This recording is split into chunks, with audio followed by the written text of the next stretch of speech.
Good evening students. इससे पहले वाले जो मेरी लेक्चर था उसमें मैंने आपको बताया कि असेसमेंट क्या थी, असेसमेंट क्या होती है और उसके टाइप्स बताए थे मैंने आपको कुछ, और उसकी आई थिंक मैंने आपको ऑब्जेक्टिव भी बताए होंगे जो भी था। अब आता है बात आपका कॉन्टीन्यूस एंड कॉम्प्रिहेंसिव। आपके सिलेबस में असेसमेंट है, पर लेकिन मैंने इसको हर जगह सर्च किया, मुझे इवैल्यूएशन नहीं मिल रही है। तो one and the same he thing he होती है, बस ये कि असेस जो होता है वो आप बोल सकते हो कि एक, जैसे हम किसी को मार्क्स देते हैं, जैसे आपका ही होता है इंटरनल असेसमेंट कि जैसे 15 नंबर की असेसमेंट है तो वो एक फ़िक्स क्राइटेरिया होता है। लेकिन इवैल्यूएशन में हम टोटल देखते हैं, उसमें को करिकुलर, एक्स्ट्रा को करिकुलर, मतलब सारी एक्टिविटीज़ को जज करके इवेलुएट करते हैं स्टूडेंट की ऑल राउंड पर्सनैलिटी को। तो हम आज बात करेंगे continuous and comprehensive evaluation, CCE। आपने पहले भी पढ़ा होगा तो आपको आता होगा और उससे आइडिया मिल जाएगा।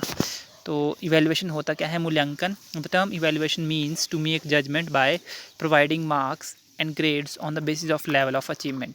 तो जो मूल्यांकन है, मूल्यांकन से तात्पर्य क्या है? जजमेंट करना, मीन्स आपने जजमेंट करनी है किसी की बाय प्रोवाइडिंग मार्क्स, उनको मार्क्स दे के, उनको ग्रेड दे के, किस पे? उनके लेवल ऑफ अचीवमेंट के आधार पर। तो इवैल्यूएशन क्या हुई? Evaluation is equal to value judgement. तो मूल्यांकन जो वो क्या हुआ, बोल सकते हो वैल्यू जजमेंट। तो evaluation is related with students learning with a general belief that it is an end term activity. जैसे मैंने आपको बताया कि जो इवैल्यूएशन है वो एंड टर्म एक्टिविटी होती है, किसी भी कोर्स के एंड में इवैल्यूएशन होती है, वो थ्रू एग्जामिनेशन होती है, जैसे भी होती है। तो education evaluation is related with students learning. जो मूल्यांकन है वो छात्रों की, या बोल सकते हो बच्चों की अधिगम से संबंधित है, और ये माना जाता है कि ये एक एंड टर्म एक्टिविटी है। To ensure students progress regularly whether their achievement level is up to the mark, teacher has to assess them continuously. ये देखने के लिए कि बच्चों की जो अचीवमेंट है वो अप टू द मार्क है, उनको स्टूडेंट्स को उनको क्या है, इंश्योर करना पड़ता है। उनकी प्रोग्रेस को रेगुलरली इंश्योर करने के लिए जो टीचर है, टीचर क्या करता है, स्टूडेंट्स को असेस करता है कॉन्टीन्यूसली। तो कॉन्टीन्यूस एंड कॉम्प्रिहेंसिव इवैल्यूएशन, सतत एवं समग्र मूल्यांकन आप बोल सकते हो। Continuous and comprehensive evaluation is a school based assessment with the coverage of all aspect of students development. तो जो कॉन्टीन्यूस एंड कॉम्प्रिहेंसिव इवैल्यूएशन है वो स्कूल बेस्ड असेसमेंट है, जिसमें सारे एस्पेक्ट स्टूडेंट की डेवलपमेंट के कवर होते हैं। Continuous, the term continuous defines that it puts stress on the process of evaluation in teaching learning and thus spread over the entire span of academic session।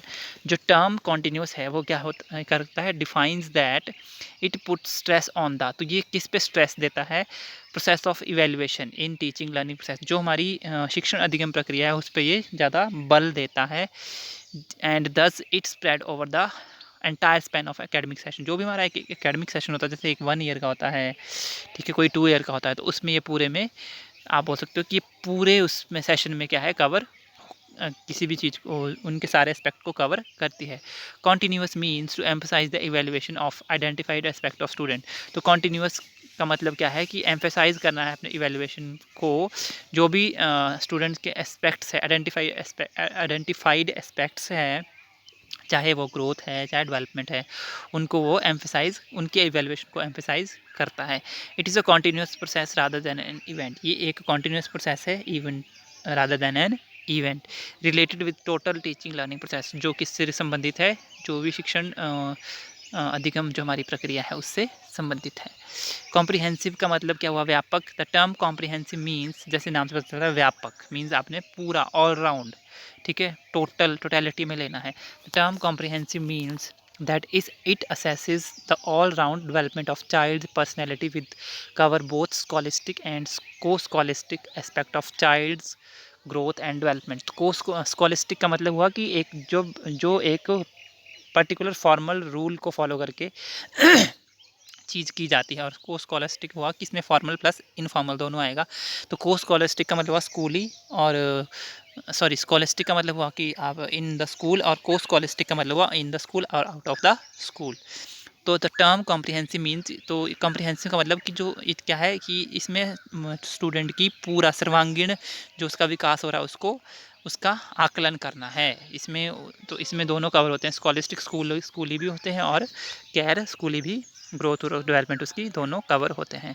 फिर आता है objective. CCE के उद्देश्य क्या है? To make evaluation an integral part of teaching learning process. तो जो भी टीचिंग लर्निंग प्रोसेस है उसके पूरे पार्ट की इवेल्युएशन करना। इंटीग्रल हुआ मतलब कुल, total. To use evaluation for improvement of students achievement through the diagnosis and remediation.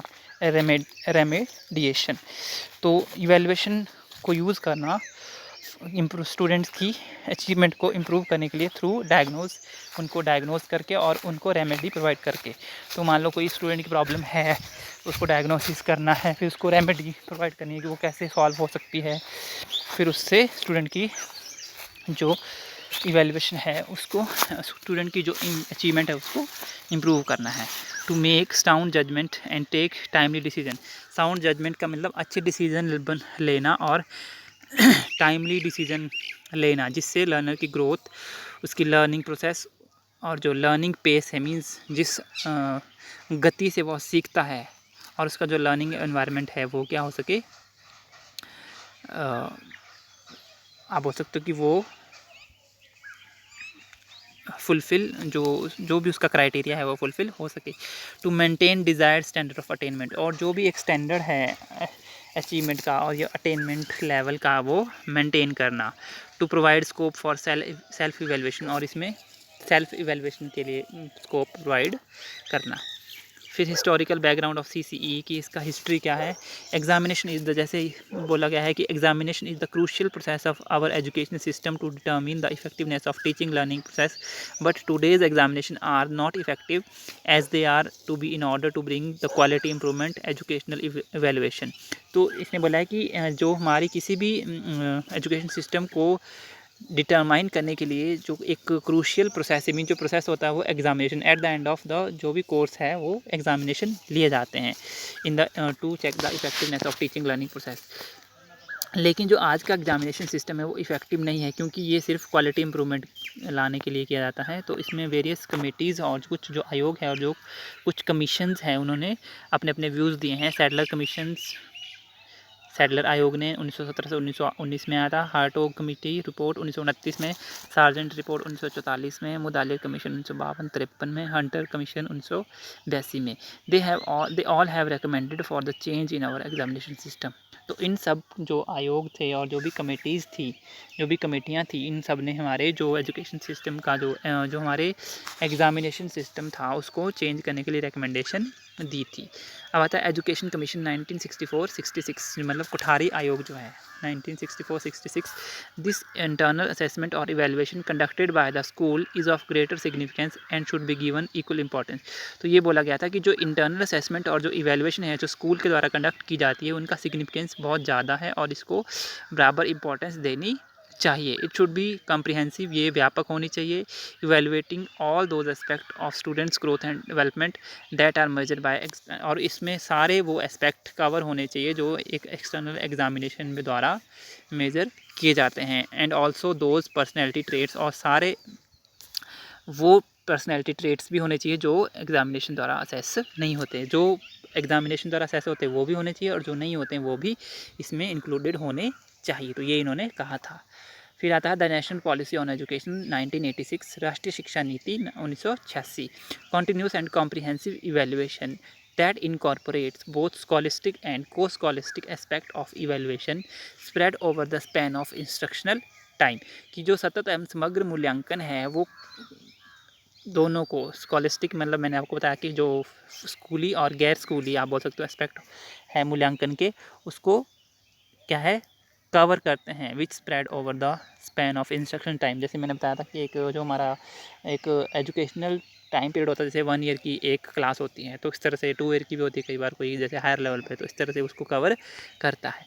फिर रिपोर्ट 1992 आप बोल सकते हो CABE, तो ये है central advisory board of education, इसका मतलब है फुल फॉर्म। तो इन 1992 report of the central advisory board of education committee on policy brought out by MHRD, Ministry of Human Resource development, Government of India has also referred to the provision of National Policy of Education with regard to evaluation process and examination reform also suggested। तो इन्होंने भी क्या है कि उन्होंने भी CCE को suggest किया था, comprehensive and internal evaluation of scholastic and co-scholastic achievement of the students। तो फिर उसके बाद आया NCF 2005 राष्ट्रीय curriculum framework, national curriculum framework. तो national curriculum framework 2005 in the examination reform report through NCERT mandates that every school should change their traditional evaluation system to CCE। तो इसने बोला था कि जो भी हर एक स्कूल का जो एक ट्रेडिशनल सिस्टम है इवेलुएशन का उसको चेंज करके CCE करना चाहिए। तो विद देयर मेजर ऑब्जेक्टिव, और इनके मेजर ऑब्जेक्टिव क्या थे, क्या क्या उद्देश्य थे। रिड्यूस स्ट्रेस ऑन चिल्ड्रन, कि बच्चों का स्ट्रेस क्या है कम करना। Evaluation system should be regular and comprehensive, और जो इवेलुएशन सिस्टम है वो रेगुलर होना चाहिए, टाइम टू टाइम होना चाहिए और कम्प्रीहेंसिव होना चाहिए, व्यापक होना चाहिए। Provide space for teacher for creative teaching, और टीचर को ये स्पेस प्रोवाइड करे क्रिएटिव टीचिंग के लिए। Provide a tool for diagnosis and producing learning with greater skill, और डायग्नोसिस के लिए कोई ऐसा मतलब आप बोल सकते हो टूल का मतलब कि एक हेल्पिंग हैंड प्रोवाइड करे और लर्निंग विद ग्रेटर स्किल, जिससे और एक ऐसा आप बोल सकते हो कि इक्विपमेंट प्रोवाइड करे जिससे टीचर की जो टीचिंग स्किल है वो इम्प्रूव हो सके और बच्चों की लर्निंग स्किल भी इम्प्रूव हो सके। उसके बाद आता है काइंड्स ऑफ इवैल्यूएशन, कि मूल्यांकन कितने प्रकार का, दो बताए, जैसे असेसमेंट भी 2-3 प्रकार की, ये 2 तरह का होता है, फॉर्मेटिव एंड समेटिव। फॉर्मेटिव मतलब evaluation for learning, summative for evaluation of learning, ठीक है। तो फॉर्मेटिव इवैल्यूएशन हुआ evaluation that takes place at every interval throughout a course, जो हर एक इंटरवल पे होता है किसी कोर्स के, to provide information and feedback, किसी भी चीज़ को इन्फॉर्मेशन और फीडबैक बताने के लिए कि कितना और इम्प्रूव करना है। That help to improve the quality of student learning and the quality of course itself, किसी कोर्स की क्वालिटी को भी इम्प्रूवमेंट करने के लिए और स्टूडेंट की जो लर्निंग है उसको भी इम्प्रूवमेंट करने के लिए वो फीडबैक प्रोवाइड करता है। इसका गोल क्या है, to monitor students learning to provide ongoing feedback, तो स्टूडेंट्स की जो लर्निंग है उसको उसकी देख रेख करना, and that can be used by instructor to improve, और उसको किसके द्वारा यूज़ किया जाता है, जो भी इंस्ट्रक्टर है, टू इम्प्रूव देयर टीचिंग, तो उनकी टीचिंग को इम्प्रूव करने के लिए, by student to improve their, और स्टूडेंट के द्वारा इम्प्रूव की जाती है, यूज़ की जाती है टू इम्प्रूव देयर लर्निंग, उनकी लर्निंग को इम्प्रूव करने के लिए। एग्जांपल क्या है, asking student to submit 1 to 2 sentence identifying the main point of a lecture, कोई भी एक मेन लेक्चर है उसके मेन पॉइंट को आइडेंटिफाई करना है 1 या 2 सेंटेंसेस में, तो उसमें आप बच्चों को बोल सकते हो कि ये वो सबमिट करें। फिर आता है features of formative assessment. Feature क्या है, it provide continuous feedback to both teacher and the learner, तो ये कॉन्टीन्यूस फीडबैक प्रोवाइड करता है टीचर को भी और लर्नर को भी कि कितना टीचिंग इफेक्टिव है, लर्निंग कितनी इफेक्टिव है। It diagnoses the problem area and provide remedial measure to learner, तो जो भी हमारे प्रॉब्लमेटिक एरियाज होते हैं उसको डायग्नोज करके उनको रेमेडियल मेजर प्रोवाइड करते हैं। Learner become more active in this process, इसमें जो अधिगम करता है वो ज़्यादा एक्टिव हो जाता है फॉर देयर बेटर अचीवमेंट, अपनी बेटर अचीवमेंट के लिए। On the basis of need of the student, teacher understand how to improve their performance of the student, तो स्टूडेंट की नीड के बेस पे टीचर अंडरस्टैंड करता है कि उनकी परफॉर्मेंस को कैसे और ज़्यादा इम्प्रूव किया जा सकता है। It recognize the importance of assessment on the motivation and self esteem of the student, तो ये इम्पॉर्टेंस देता है असेसमेंट पे, स्टूडेंट की मोटिवेशन पे और उनके जो सेल्फ एस्टीम्स होते हैं उस पर। It enables teachers to adjust his teaching on the basis of the result, तो ये क्या है, टीचर को अपनी टीचिंग को एडजस्ट करने पे हेल्पफुल होता है। On the basis of result assessment and incorporate, तो on the basis of the result and of the assessment, जो भी आकलन किया जाता है उसके रिजल्ट के बेसिस पे of different learning techniques in deciding what and how to teach, तो फिर उससे क्या होता है, वो लर्निंग टेक्निक को डिसाइड करता है कि क्या पढ़ाना है और कैसे पढ़ाना है। समेटिव इवैल्यूएशन आप बोल सकते हो, समेटिव का मतलब जो योगात्मक आप बोल सकते हो, योगात्मक मूल्यांकन, और जो फॉर्मेटिव था वो रचनात्मक मूल्यांकन आप बोल सकते हो। तो डेफिनेशन क्या है, evaluation that takes place at the end of a unit semester, जो फॉर्मेटिव होता है वो एंड ऑफ द कोर्स तो नहीं, आप एंड ऑफ द लेक्चर आप बोल सकते हो, और ये हुआ एंड ऑफ द यूनिट और सेमेस्टर, ये पूरे सेमेस्टर के एंड में होगा। टू डेमोन्स्ट्रेट द सम, जैसे मैंने आपको योगात्मक बताया मैंने, means sum of what they have not learn, तो गोल क्या होगा इसका, to evaluate students learning at the end of instructional unit. तो इसमें स्टूडेंट की लर्निंग को इवेलुएट करते हैं जब हमारा जो भी इंस्ट्रक्शनल यूनिट है वो ख़त्म होता है, by comparing it against some standard और बेंचमार्क। तो इसको कंपेयर करते हैं कि जो हमारा स्टैंडर्ड था, हमारा बेंचमार्क था, वो अचीव हुआ या नहीं हुआ। जैसे भी हो सकता है कि इतने % बच्चों ने लेने हैं, इतने बच्चे ले रहे हैं या नहीं ले रहे हैं, जो भी एक बेंचमार्क होता है। एग्जाम्पल क्या है इसका, असेसिंग मार्क्स और ग्रेड टू फाइनल एग्ज़ाम। तो इसमें क्या होता है, फाइनल एग्ज़ाम के लिए असेसमेंट और मार्क्स दे रहे हैं जो बच्चों को। फीचर्स क्या है समेटिव असेसमेंट के, it measure how much a learner from the course.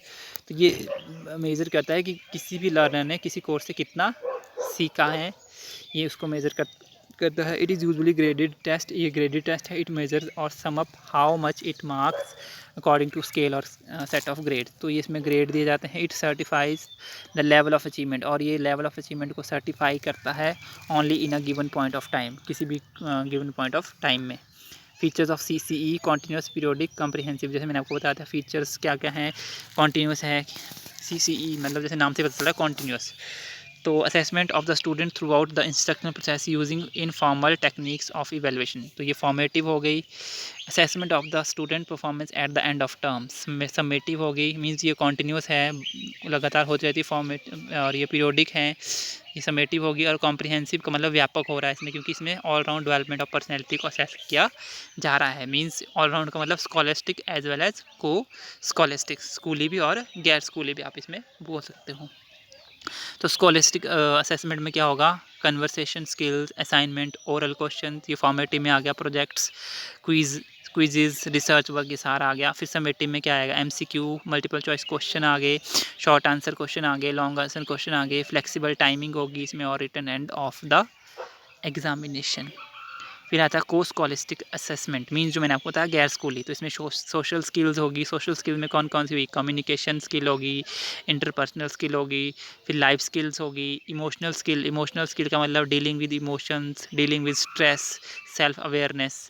Values में क्या क्या आएंगे, एटीट्यूड टुवर्ड्स टीचर्स, मूल्यों में क्या क्या है कि टीचर की तरफ एटीट्यूड कैसा है, स्टूडेंट्स की तरफ कैसा है, पीयर्स की तरफ कैसा है, स्कूल प्रोग्राम्स की तरफ कैसा है, और एनवायरनमेंट की तरफ कैसा है। फिर क्लब्स आ गया इसमें, क्लब्स में इको क्लब एक्टिविटी आ गया, हेल्थ एंड वेलनेस क्लब्स आ गया, साइंटिफिक आ गया, को करिकुलर एक्टिविटीज़ हो गया, क्रिएटिव एंड लिटरेरी एक्टिविटीज़ हो गया, एस्थेटिक एक्टिविटीज़, सौंदर्यात्मक जो भी हमारा कार्यक्रम है वो हो गया।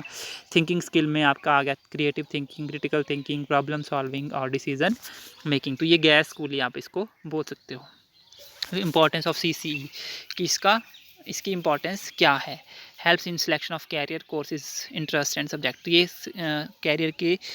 करियर के क्या है, सिलेक्शन में हेल्पफुल होती है, किसी भी कोर्स को सिलेक्ट करने में, और किसी भी जो भी हमारा इंटरेस्टेड चीज़ है उसको, और जो भी सब्जेक्ट है जिसमें हमारा इंटरेस्ट है उसको सिलेक्ट करने में ये हेल्पफुल होती है।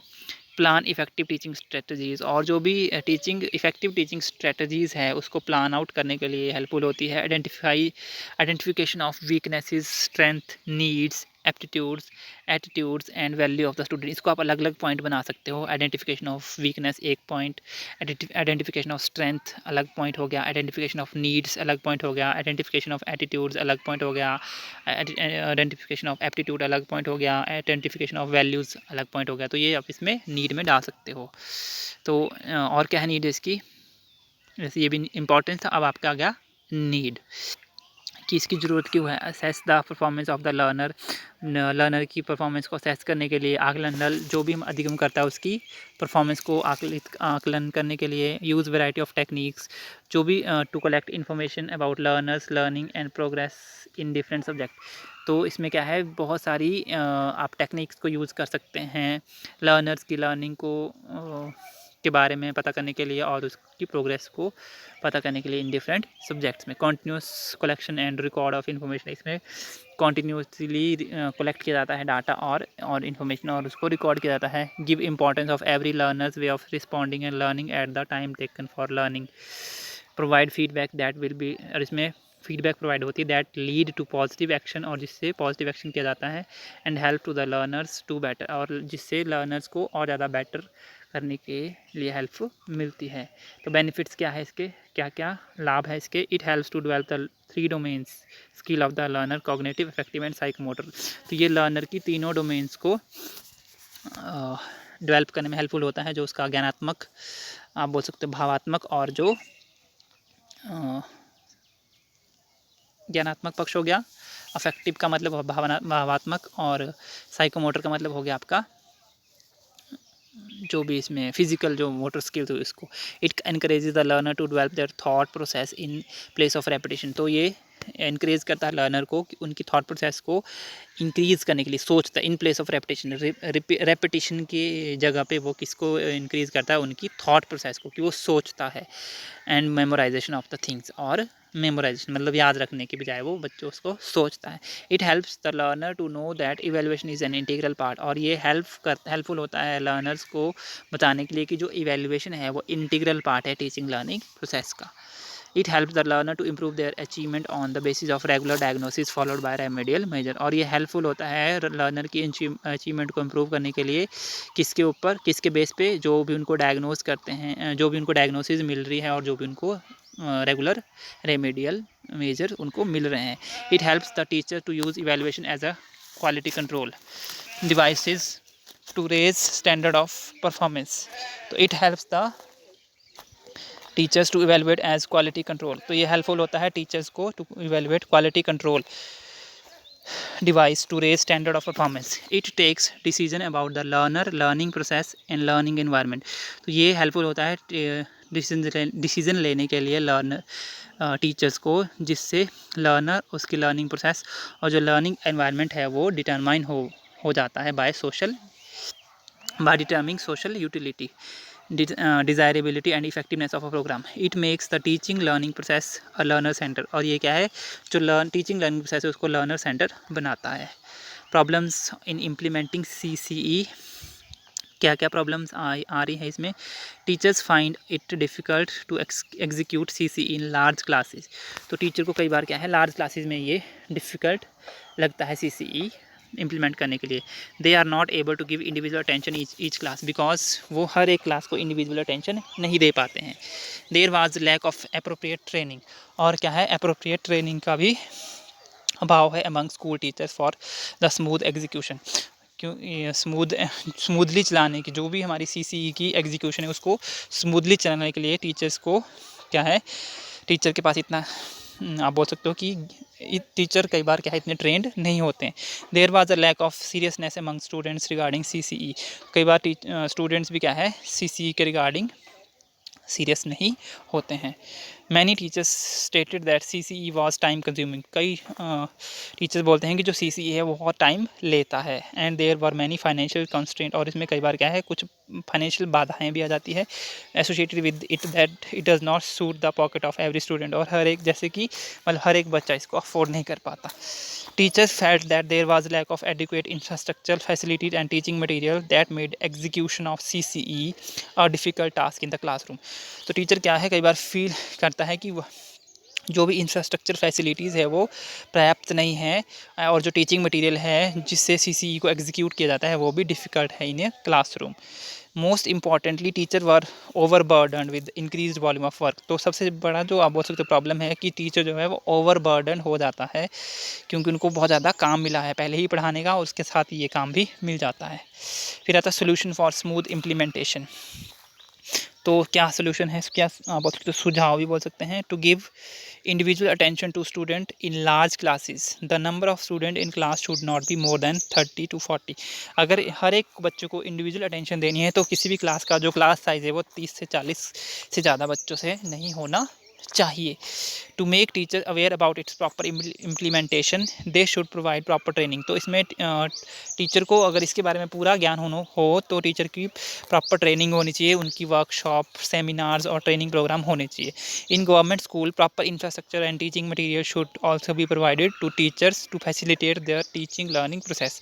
और गवर्नमेंट स्कूल में प्रॉपर इंफ्रास्ट्रक्चर होना चाहिए और टीचिंग मटेरियल होना चाहिए टीचर को प्रोवाइड, जिससे कि क्या है, टीचर इस टीचिंग लर्निंग प्रोसेस को जो ये फैसिलिटेट कर सके। For better knowledge and understanding application and skill performance by the learner, careful selection specification and examination of the course should be there. तो जो अगर बेटर नॉलेज और अंडरस्टैंडिंग के लिए और जो स्किल को अप्लाई करने के लिए और उस लर्नर की परफॉर्मेंस को आप एनहांस करने के लिए वहाँ क्या है, केयरफुली सिलेक्ट, उनको स्पेसिफाई करना, और examination of the course should be there, और जो कोर्स है उनका एग्जामिनेशन होना चाहिए।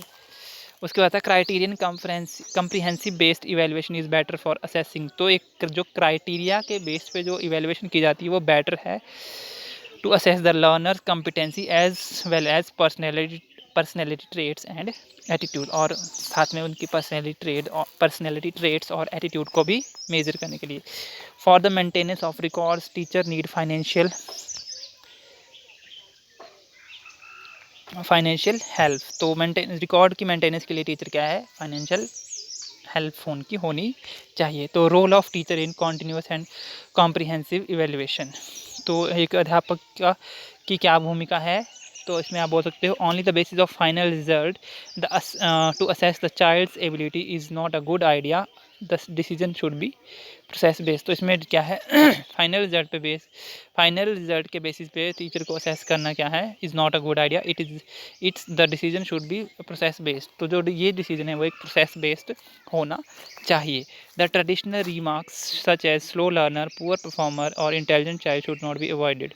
तो ये जो हमारे जो स्लो लर्नर्स हैं, पुअर परफॉर्मर है और जो इंटेलिजेंट चाइल्ड है, उनको भी अवॉइड नहीं किया जाना चाहिए।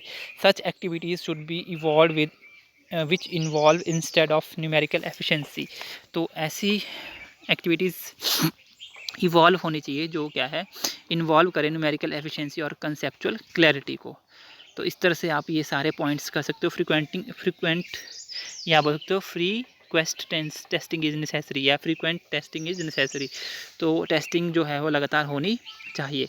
In assessment process previous knowledge, level of understanding, आप ये बोल सकते हो कि previous knowledge, entering behaviour, terminal behaviour, वो आप इसमें बोल सकते हो कि वो असेस होना चाहिए। Student should be encourage to give answer by alternative और अनट्रेडिशनल मेथड। जो एक अनट्रेडिशनल मेथड है, मतलब उसके अलावा, मतलब अनट्रेडिशनल मेथड और अल्टरनेट मेथड से स्टूडेंट को आंसर देने के लिए एनकरेज करना चाहिए। Wrong answer can be use to analyse the level of child understanding. और जो रॉन्ग आंसर है उनको यूज़ कर सकते हैं कि चाइल्ड का जो है लेवल ऑफ अंडरस्टैंडिंग वो कितना है, उसको एनालाइज करने के लिए। Scholastic aspect include curricular area और subject specific area, where as को स्कॉलिस्टिक एस्पेक्ट इंक्लूडेड जैसे मैंने आपको बताया कि स्कॉलिस्टिक सिर्फ करिकुलर एरिया को इंक्लूड करता है और को स्कॉलिस्टिक है वो को करिकुलर एरिया को इंक्लूड करता है। तो ये सारे पॉइंट्स हैं। और assessment of scholastic area is done informally, जैसे मैंने बताया कि स्कॉलिस्टिक एरिया को इनफॉर्मली और फॉर्मली दोनों तरह से होना चाहिए, using multiple techniques of evaluation continuously and periodically. The diagnostic test is done at the end of the unit, और यूनिट के एंड में डायग्नोस्टिक टेस्ट होना चाहिए। सो थैंक यू स्टूडेंट्स, ये आपका CCE के बारे में था। आपने ये पहले भी पढ़ा है, आई होप आपको कुछ थोड़ा बहुत इसमें समझ आया होगा। Thank you and have a great day.